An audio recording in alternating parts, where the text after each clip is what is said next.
آندھرا پردیش کے انامایا ضلع کی رایا چوٹی میں انتظامیہ نے مسلمانوں کے مسائل جاننے کی پہل کی۔ ضلع کلکٹر اور ان کے ماتحت افسران جامع مسجد کو پہنچے تھے۔ مسلم مذہبی رہنماؤں اور کمیونٹی کے نمائندوں سے مسائل پوچھے گئے، جس پر آج رایا چوٹی نے مسلمانوں نے اپنے 9 نکاتی مطالبات سرکاری انتظامیہ کے سامنے رکھے۔ مسجد کی 12.5 ایکڑ اراضی میں سے مذہبی ہم آہنگی کے لیے 4 ایکڑ سے دستبرداری کے سمجھوتہ کرنے کے عوض مسلم کمیونٹی کے جذبات کو نظر انداز نہیں کرنے پہ زور دیا گیا۔ مسلمانوں کی آبادی والے کوٹہ پلی کے علاقے کو طویل عرصے سے نظر انداز کیے جانے کا مسئلہ بھی اٹھایا گیا۔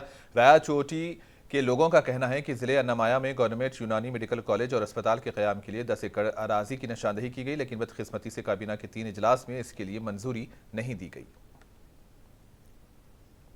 کل اتفاق سے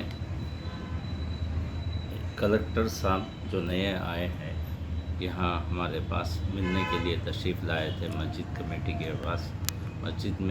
مسجد کی کمیٹی کا وہ حصہ جو کام چل رہا ہے، اس وجہ سے بات مسجد میں نہ ہو سکی، مسجد کے اندر ہوئی، مسجد کی آفس میں نہیں ہوئی۔ اس میں ہم ان کو بات کرنے سے پہلے ہمارے رائٹنگ میں ہم چند پوائنٹس دیے لکھ کر، وہ پوائنٹس میں آپ کو بتاتا جاؤں۔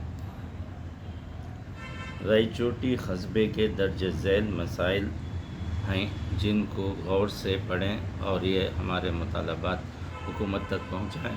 اور بھی پوائنٹس ہیں جو ہم کم وقت ہونے کی وجہ سے ہم بتا نہیں سکے۔ ہمارے اور بھی پوائنٹس ہیں۔ پہلا نمبر 1 پوائنٹ یہ ہے کہ مسجد کی اراضی جو 12 ایکڑ 55 سینٹ ہے، اس میں سے 4 ایکڑ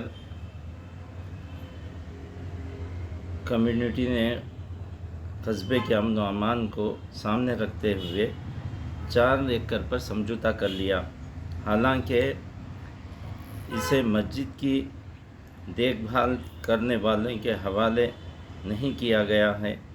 عوامی نمائندوں کو بہترین حل تجویز کرنے کے بعد بھی مسلم کمیونٹی کے جذبات کو نظر انداز کیا گیا ہے۔ باہمی رضامندی کے معاہدے کے حلف نامے کے طور پر اگر عدالت میں پیش کیا جائے تو یہ سب کے لیے اچھا ہوگا اور مستقل حل ہوگا۔